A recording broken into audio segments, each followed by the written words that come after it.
আসসালামু আলাইকুম dear friends, আজকে আমি আপনাদেরকে একটি খুবই সহজ রেসিপি দেখাবো। যারা বিশেষ করে বিজি লাইফে থাকেন, সময়ের খুবই অভাব, ব্যাচেলার ভাই বোন বা প্রবাসে যারা আছেন তাদের কাছে নিজেদের গৃহিণীরা নেই, তাদের জন্য আমি অল্প সময়ে কিভাবে ব্রেকফাস্ট এবং ডিনারটা ছেড়ে নিতে পারবেন সে আইটেম নিয়ে হাজির হয়েছি। তার নাম হলো অল্প সময়ে নরম তুলতুলে রুটি।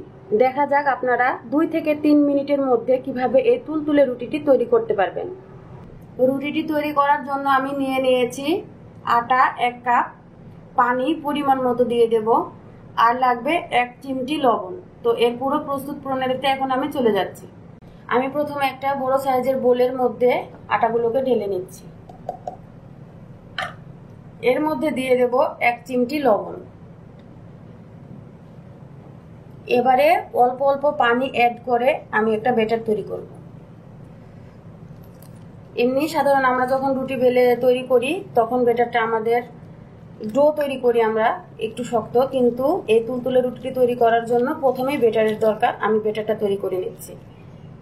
একেবারে পানি ঢেলে দিবেন না, অল্প অল্প করে পানি দিতে হবে আর তৈরি করতে হবে।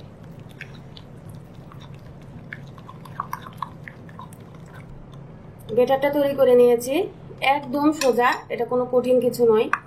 এ দেখুন, আমি এর কনসিস্টেন্সিটা আপনাদের দেখিয়ে দিচ্ছি। এভাবে যখন চামচ থেকে স্মুথলি নিচে পড়ে যাবে তখনই এটা রুটি তৈরি করার জন্য পারফেক্ট মনে করবেন। এখন আমি এটাকে রুটি বানানোর জন্য চুলায় চলে যাচ্ছি। এখন আমি রুটিটাকে সেঁকে নেওয়ার জন্য চুলার উপর একটা ফ্রাই প্যান বসিয়ে দিয়েছি। এটা একটু গরম হয়ে এসেছে, চুলাটা আমি জ্বালিয়ে দিয়েছি। এখন এর মধ্যে কিছু পরিমাণে ব্যাটার দিয়ে দিচ্ছি। ব্যাটারটা দিয়ে আমি চামচ দিয়ে এটাকে চারিদিকে গোল আকৃতি করে দেব। কোনো ঝামেলা ছাড়াই, তেল ছাড়া, আপনার এখানে তেলও লাগবে না এটা ভেজে নিতে। একেবারে সহজে রেসিপিটি আপনাদের খুবই কাজে দেবে। বিশেষ করে আমরা যারা ডায়েট করতে চাই তারাও কিন্তু এই রেসিপিটা ফলো করলে অনেক উপকার পাবো। কারণ ডায়েট করতে হলে রুটি খেতে হয়, ভাত একটু কম খেতে হয়, কিন্তু রুটি বানানোর ঝামেলার কারণে আমরা অনেক সময় রুটি খেতে চাই না, ভাতই খেয়ে থাকি।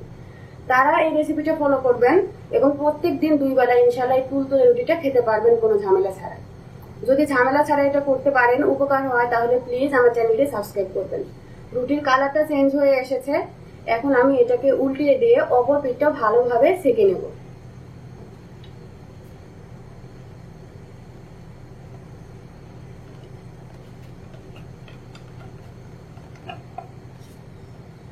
উল্টে দিয়েছি, এখন আমি হাতল দিয়ে একটু একটু করে চেপে দেবো যেন নিচের পিঠটাও খুব ভালোভাবে ভাজা ভাজা হয়ে যায়। নিচের পিঠটা ভালোভাবে সেঁকে নিয়েছি। এখন আগে যে পিঠটা অল্প সেঁকেছিলাম সেটাকেও আমি একটু ভালোভাবে সেঁকে নেব।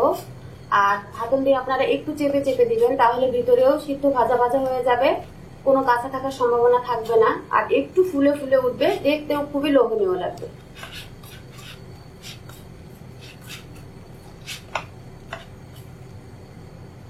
রুটিটা ফাইনালি ভেজে নেওয়া হয়ে গেছে, এটা এখন প্রেজেন্ট করার জন্য রেডি হয়ে গেছে। আমি এখন এটাকে তুলে নিচ্ছি। তো ফ্রেন্ডস, তৈরি হয়ে গেল বেলে নেওয়ার ঝামেলা ছাড়াই খুবই কম সময়ে এবং সহজেই নরম রুটি।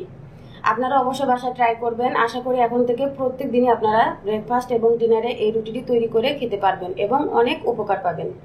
ধন্যবাদ এতক্ষণ সাথে থাকার জন্য, ভিডিওটি দেখার জন্য। আপনাদের কাছে অনুরোধ করছি আমার চ্যানেলটি প্লিজ সাবস্ক্রাইব করবেন।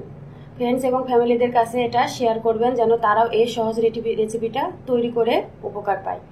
আল্লাহ হাফেজ।